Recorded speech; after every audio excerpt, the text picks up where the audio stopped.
Hello, this is MD Channel for English. My name is Mazen. Today we have another video of how to use American idioms every day.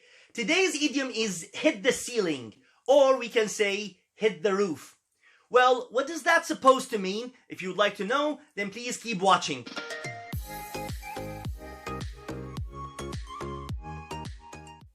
Hi again. In American English, if someone hits the ceiling or someone hits the roof, it means they become extremely angry. They start to break things, they start to shout. So if you were around, then you gotta be careful.